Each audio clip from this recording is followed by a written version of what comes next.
Buenos días, mi nombre es Evelyn Jiménez Olivo y hoy les hablaré sobre los antecedentes de la Constitución de 1917 y cómo esta cambió. Bueno, durante el Porfiriato en México, el presidente concentró las atribuciones de los tres poderes, situación que condujo a la Revolución de 1910 encabezada por Francisco I. Madero, que logró quitar del poder a Porfirio Díaz y él llegar a la presidencia. Después de la Revolución de 1910, ante el obvio deterioro de las instituciones, México necesitaba fortalecer su sistema político para garantizar la seguridad de las personas y de su patrimonio, por lo que después del asesinato de Francisco Madero y de su vicepresidente Pino Suárez, Carranza y su círculo íntimo de colaboradores percibieron que la única forma aceptable de elevar a rango constitucionalista las propuestas normativas de la facción constituyente era mediante una nueva constitución. Lo primero que hizo Carranza era que se establecieran varios documentos en medio de la guerra civil. Estos documentos eran la Ley de las Adiciones del Plan de Guadalupe, la Ley de Municipio Libre y la Ley Agraria. Después de la aceptación de estos documentos, el 14 de septiembre de 1916 es decretada la convocatoria a elecciones de diputados para la formación de un Congreso Constituyente, con la idea de realizar modificaciones a la Constitución de 1857 que en ese entonces regía. Después del reconocimiento del gobierno fáctico de Venustiano Carranza por los Estados Unidos, las elecciones de diputados para la formación del Congreso se lleva a cabo el 22 de octubre de 1916. Después de la elección de los diputados, estos se reúnen en el Teatro Iturbide, actualmente llamado Teatro de la República de la ciudad de Querétaro, del 10 de diciembre de 1916 al 31 de enero de 1917. En este tiempo se elaboró y aprobó la Carta Magna, y finalmente el 5 de febrero de 1917 el Congreso promulga la Constitución de los Estados Unidos Mexicanos, que actualmente sigue vigente. Los antecedentes de la Constitución de 1917 es el Acta Constitutiva de la Federación y la Constitución de los Estados Unidos Mexicanos de 1824, las 7 leyes constitucionales de 1835 a 1836, las bases orgánicas de la República Mexicana de 1843, el Acta Constitutiva y de Reformas de 1847 y la Constitución de los Estados Unidos Mexicanos de 1857. Al principio se buscó solo reformar la Carta Magna del 57 para que ésta se adaptara a la situación del país durante los años revolucionarios, pero finalmente nació una nueva constitución que elevó al rango de precepto las reformas sociales, económicas y políticas que la Constitución de 1857 no catalogaba. Como ya dije, la Constitución tuvo un gran impacto sobre las reformas económicas y educativas de México. Bajo este contexto, el presidente modificó los artículos 30, 27 y 123. La Constitución de 1917 dejó intocados los principios básicos de la Constitución de 1857, como era la soberanía popular, y además de considerar una buena parte de los ordenamientos de la Constitución de 1857, la de 1917 establecía la forma de gobierno, que seguía siendo representativa, republicana, demócrata o federal, además de establecer su sistema económico y las garantías individuales y sociales de los mexicanos. Refrendó también la división de poderes en ejecutivo, legislativo y judicial, y por primera vez se distinguió entre Cámara de Diputados y senadores. Se creó la Ley de Municipio Libre, se eliminó la posibilidad de reelección presidencial y se estableció un ordenamiento agrario relativo a la propiedad de tierra. Además, la Constitución de 1917 reconoce las libertades de culto, expresión y asociación, la enseñanza laica y gratuita y la jornada de trabajo que sea máxima de 8 horas. Si bien la Constitución fue consecuencia de las condiciones históricas, sociales y económicas en que se desarrolló, los hombres que formaron el Congreso Constituyente fueron más allá de las propuestas delineadas por Venustiano Carranza, ya que ellos ahondaron en temas de carácter social como la verdadera separación entre la Iglesia y el Estado y situaciones laborales, educativas y agrarias, por lo que hizo que la Carta Fundamental fuera la primera constitución social del mundo. Mi nombre es Melanie Suset Arellano González y yo voy a hablarles acerca de Venustiano Carranza y del por qué este fue tan importante para la creación de nuestra actual constitución política. Él nació en Cuatro Ciénegas, Coahuila, en 1859. Inició su carrera política con él siendo presidente electo de su localidad de 1894 a 1898. Después fue diputado, senador, gobernador de su estado, Coahuila, e incluso fue secretario de Guerra y Marina en el gabinete provisional de Francisco I. Madero en 1911, en la Revolución Mexicana.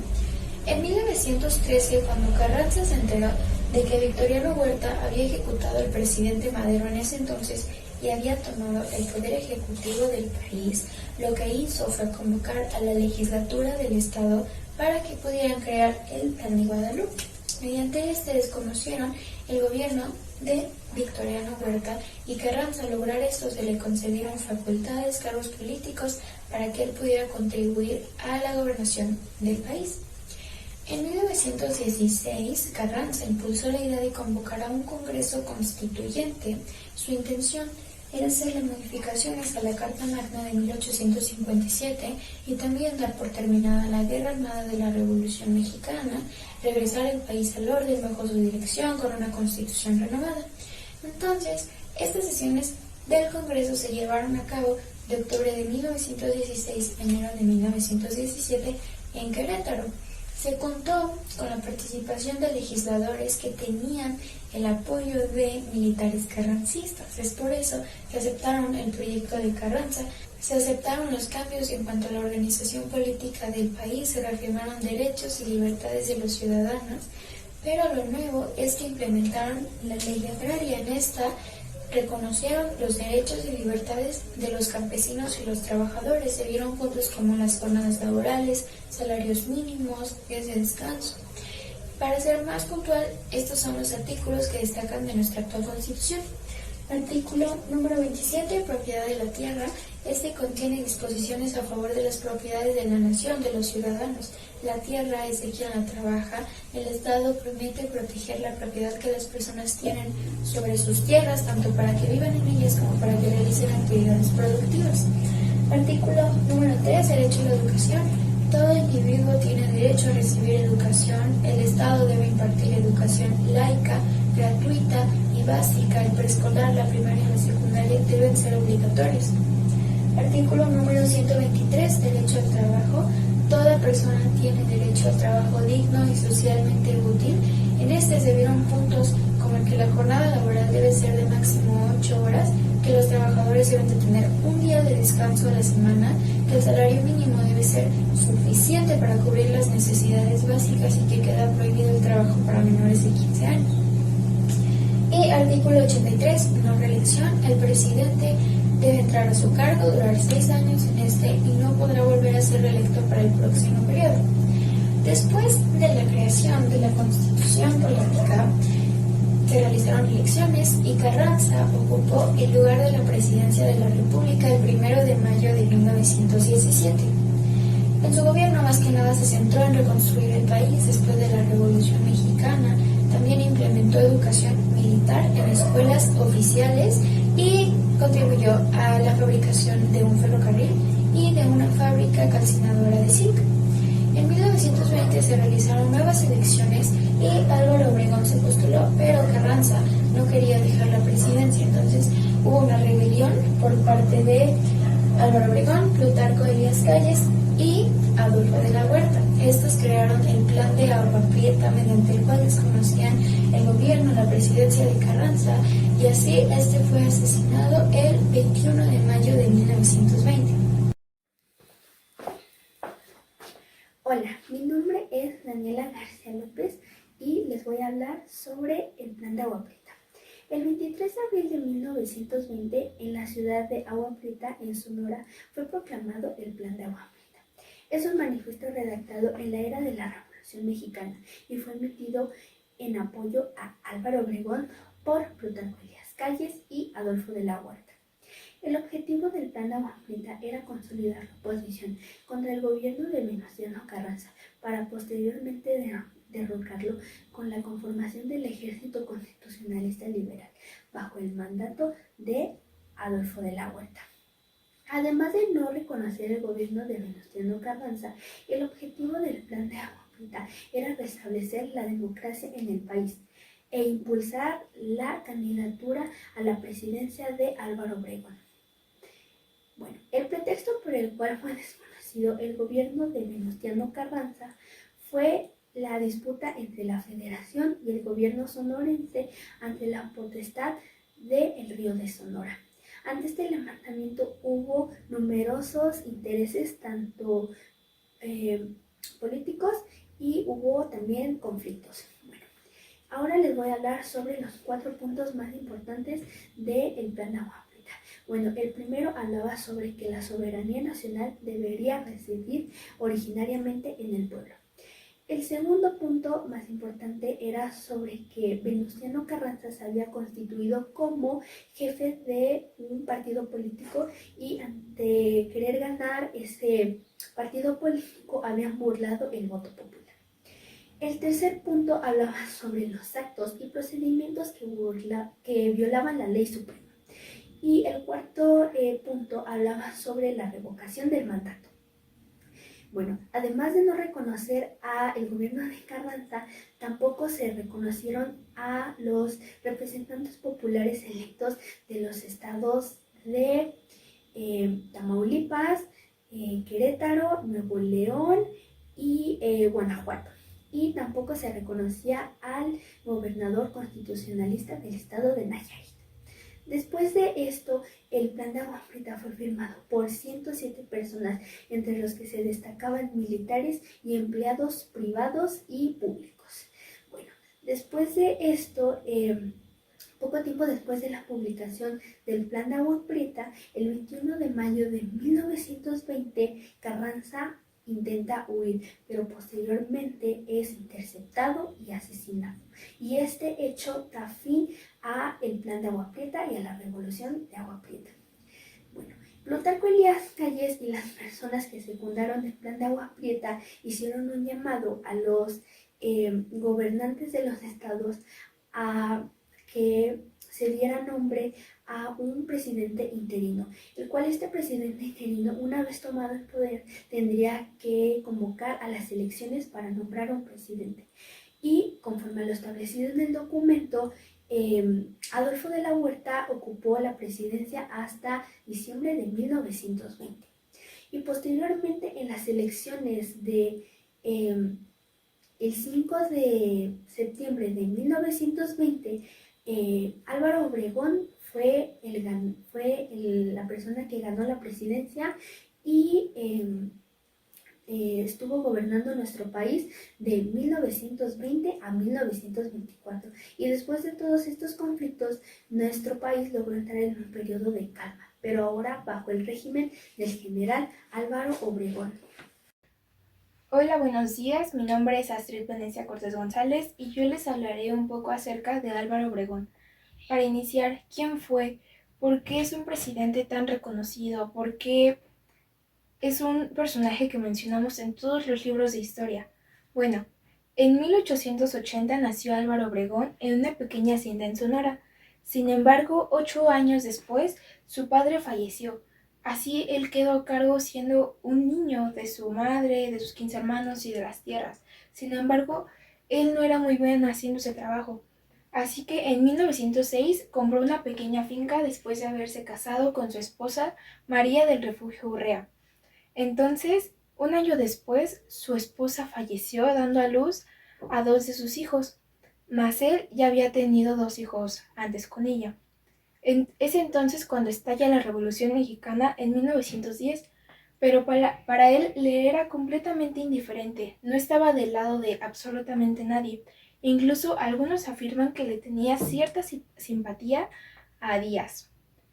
Sin embargo, que su hermano se postulara para presidente en Sonora fue uno de los factores que hizo que se volviera en contra de este famoso personaje, Francisco I. Madero, y se unió junto con Carranza para así derrotarlo junto con 300 yaquis. Después, el 26 de marzo de 1913, se llevó a cabo el Plan de Guadalupe, el cual constaba en que los revolucionarios del norte formarían su propio ejército constitucionalista, y Álvaro Obregón fue nombrado jefe de todos esos revolucionarios. Y entonces él decidió marchar junto con su ejército a la Ciudad de México en 1914. Ese mismo año se llevó a cabo el Acuerdo de Teoloyucan, el cual constaba en la rendición del ejército de Huerta. Después de la muerte de Huerta, Carranza tomó el poder y en 1915, en una convención de Aguascalientes, nombró a su segundo al mando a Álvaro Obregón. Sin embargo, esto no duró mucho, ya que durante este viaje tuvieron algunos desacuerdos y le quitó el mando. Pero eso no fue lo único que le pasó a Obregón, sino que ese mismo año, el 3 de junio, perdió el brazo debido a una granada contra los villistas. De hecho, Obregón fue una pieza clave para el carrancismo. Sin embargo, como lo mencioné anteriormente, Carranza le quitó su puesto, perdió su brazo, perdió a su esposa y todos estos factores hicieron que intentara quitarse la vida. Mas no lo logró, afortunadamente, y en 1916 lo nombraron el caudillo invicto de la revolución. Entonces, en 1920 se creó el Plan de Agua Prieta, el cual constaba en derrocar a Carranza. Sin embargo, Obregón ya había regresado a sus tierras natales, a su hacienda, ya había recuperado otra vez su vida. Sin embargo, le ofrecieron participar en el Plan de Agua Prieta y él aceptó. Sin embargo, el Plan de Agua Prieta concluyó en 1920 matando así a su excompañero y también ocasionando su muerte. Ese mismo año, Obregón fue nombrado presidente de México y durante la presidencia hizo varias cosas a las cuales se le contribuyen. Una de las cuales fue reparar los ferrocarriles, también hizo varias escuelas públicas, trabajos para personas que no tenían dónde trabajar, pero sin duda la más importante de todas fue en 1921, donde creó la Secretaría de Educación Pública, mejor conocida como la SEP. Buenos días. Mi nombre es Paz Pintor Lora Angélica. Continuando con las aportaciones de Álvaro Obregón con respecto a la educación. Bueno, compartía este presidente ideas con José Vasconcelos, ya que ambos querían brindar educación a jóvenes, a niños, en sí ilustrar a todos para una difusión de la cultura. Pero no solamente una difusión de la cultura en estos pequeños grupos donde eran las clases privilegiadas del Distrito Federal, sino que brindar la educación igualitaria a toda la República Mexicana. Como otro hecho importante fue el reparto agrario. Como sabemos, en el gobierno de Porfirio Díaz, pues había mucho descontento por parte del pueblo mexicano por el despojo de las tierras, lo que causó que Carranza hiciera el decreto del 6 de enero de 1915, el artículo 27, y pues la creación de la Comisión Nacional Agraria. Esta última, la Comisión Nacional Agraria, no tuvo éxito en su objetivo a los primeros años de su creación, ya que estaba pasando México por un momento pues no estable políticamente. Por lo que, aunque resurgió en 1916 esta comisión, pues aún tenía varios problemas, pero con el Congreso Nacional, ya que carecía de jurisdicciones para lograr sus objetivos. Entonces fue el 30 de diciembre de 1920 cuando Obregón proclama la ley de ejidos. Esta ley es el primer intento por reglamentar el artículo 27, pero al igual que el decreto del 6 de enero de 1915 por Carranza, pues fundamentó el derecho a las tierras a los actores colectivos de los campos, por ejemplo, por los pueblos, las rancherías, las congregaciones. Entonces, solamente con que ellos tuvieran un documento oficial de que pues había sido esa dotación de tierra antes suya, antes de que se la apropiaran los gobiernos liberales del siglo XIX, le podían dar pues la dotación de tierra que le era perteneciente. Ciertamente había diferentes pues diferencias en cada pueblo, ya que este modo de repartición de dotaciones de tierra dependía de la política de cada pueblo. Sin embargo, había mayor beneficio a las personas que sí tenían un documento oficial, pero para las personas que no tenían ningún documento como tal oficial, les daban la otra opción, que era formar comunidades agrícolas. Estas comunidades agrícolas tenían que hacer una solicitud de dotación de tierra hacia el gobierno del estado para que les aceptara o les denegara la solicitud.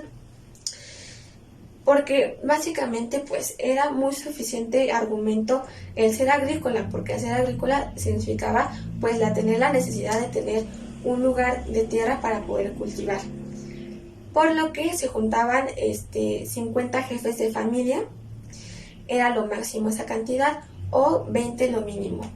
Eran 50 jefes de familia varones de 18 años o mayores, que su pues único trabajo fuera trabajar en la tierra, y pues ya las autoridades iban a revisar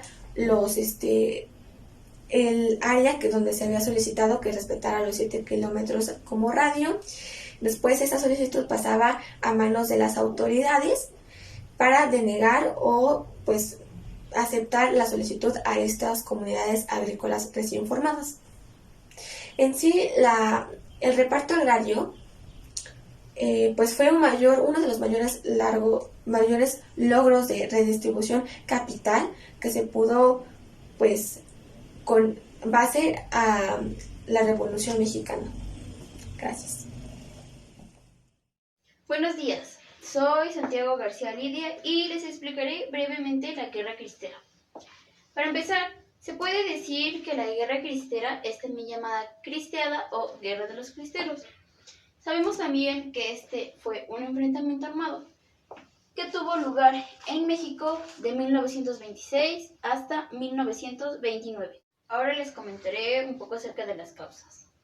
Bueno, la primera causa a mencionar tiene que ver con la emisión arbitraria y sin derecho a apelación a la ley Calles. También la prohibición religiosa de parte del gobierno y también la expulsión de sacerdotes extranjeros del país, como así también el intento de crear una iglesia independientemente del Vaticano. Y por último mencionar que las medidas pacíficas de la iglesia como manifestaciones sin violencia y juntas de firmas en contra de dicha ley fueron ignoradas. Y bueno, básicamente esas fueron las causas. Ahora, la Guerra Cristera se desató cuando el gobierno mexicano de Plutarco Elías Calles puso en vigor la ley Calles, la cual limitaba el culto religioso e imponía duras prohibiciones a la Iglesia Católica. Ante la opresión que ejercían los gobiernos por suprimir el culto religioso, fue donde se formó una movilización civil que defendía el derecho a la libertad de culto, llamada los cristeros. Cabe aquí destacar que en un principio este conflicto se intentó suprimirse por medio de juntas de firmas y protestas. Sin embargo, al no obtener una respuesta, se transformó en un conflicto armado, sangriento y cruel que finalizó hasta el 21 de junio de 1929, cuando se llegó a un acuerdo entre ambas partes. Bien, ahora les comentaré cuáles fueron las consecuencias que tuvo esta guerra cristera, la cual se prolongó durante 3 años aproximadamente y ocasionó unas 250,000 muertes entre civiles y combatientes. También se generó una oleada de refugiados hacia Estados Unidos que alcanzó la misma cifra aproximadamente, aunque eran ciudadanos no combatientes en su mayoría. Un dato a mencionar es que, como en muchos conflictos locales de la época, diversos intereses locales se vieron involucrados, como fueron los Estados Unidos y, en particular, el Ku Klux Klan en apoyo del ejército mexicano, o la Santa Sede del Vaticano y los Caballeros de Colón en apoyo del bando cristero. En cuanto a las decisiones políticas, la guerra forzó al Estado a modificar sus reformas laicas en materia educativa, como también postergar la aplicación de sus leyes en materia de cultos y a centralizar en el presidente la relación entre Estado e Iglesia. Y por último decir que por su parte esta última designó al arzobispo de México como interlocutor con las autoridades federales, evitando así cualquier tipo de pronunciamiento político de parte de obispos y otras autoridades eclesiásticas. Finalmente se logró un modus vivendi entre Estado e Iglesia. Básicamente se logró como una forma de tolerancia y convivencia entre el Estado y la Iglesia. Bueno, básicamente esas fueron las consecuencias. Bien, para finalizar, la Guerra Cristera llegó a su fin en 1929, tras la llegada al gobierno de Emilio Portes Gil en 1928, donde se dio un inicio a una serie de negociaciones bajo la fuerte influencia de los Estados Unidos y la Santa Sede. Se acordó una amnistía general para todos los alzados en armas, logrando así que apenas 14.000 de los 50.000 combatientes depusieron sus armas, pero aún faltaba para alcanzar la paz. Y bien, por último decir que el modelo de convivencia y constante negociación pudo lentamente lograr esta paz, aunque facciones cristianas siguieron llevando a cabo acciones violentas durante gobiernos posteriores. Hola, mi nombre es Alexia Monserrat López Heredia y el día de hoy les voy a hablar sobre el Maximato. El Maximato es un periodo que comprende desde 1928 hasta 1934 y abarca los periodos presidenciales de Emilio Portes Gil, Pascual Ortiz Rubio y Abelardo Rodríguez. Y termina cuando entre 1935 y 1936 Lázaro Cárdenas del Río expulsa a Plutarco Elías Calles del país. Después de la Revolución hubo diversas tendencias políticas, pero en 1920 Álvaro Obregón, que fue un militar de la Revolución, tomó su periodo presidencial hasta 1924. Cuando terminó su periodo presidencial y como no era permitida la reelección, eligió y postuló a Plutarco Elías Calles como presidente. Obviamente, pues ganó. El periodo presidencial de Plutarco Elías Calles estuvo lleno de iniciativas nacionales modernas. Por ejemplo, la expansión de redes de carreteras, también la apertura del Banco de México y de algunas líneas aéreas nacionales, la instauración de escuelas en zonas rurales y también la inauguración de la Escuela Médica Veterinaria. A este periodo se le conoce como Maximato. ¿Por qué? Porque si bien Emilio Portes Gil, Pascual Ortiz Rubio y Abelardo Rodríguez tuvieron su mandato presidencial, lo hicieron bajo la sombra e influencia de Plutarco Elías Calles. Él es el que tomaba las decisiones importantes que debía de seguir el gobierno. De hecho, a Plutarco Elías Calles se le conocía como jefe máximo de la revolución, y con esto sabemos el gran poder que él tenía.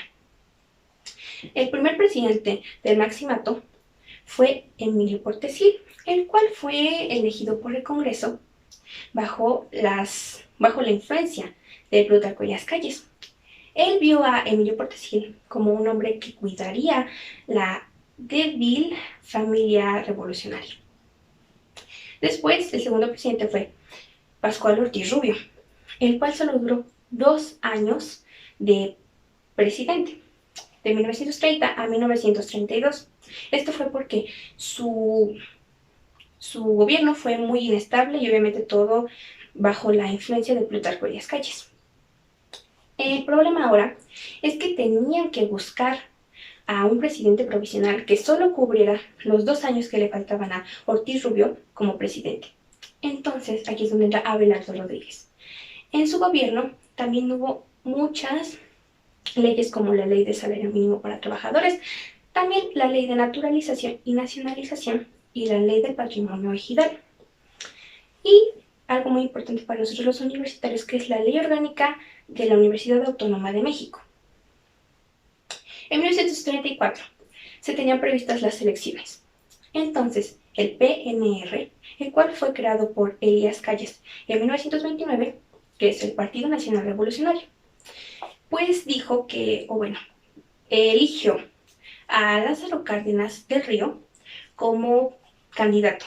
Y obviamente el 1 de julio de 1934, que fueron las elecciones, ganó Lázaro Cárdenas del Río. Y él fue presidente de 1934 a 1940. Este hecho, Plutarco Elías Calles lo vio como una oportunidad para seguir influenciando al gobierno. Pero fue todo lo contrario, ya que Lázaro Cárdenas del Río se fue emancipando poco a poco de la influencia de Plutarco Elías Calles. Entonces, entre 1935 y 1936, Lázaro Cárdenas del Río expulsa a Plutarco Elías Calles del país, y con esto se da el fin del Maximato.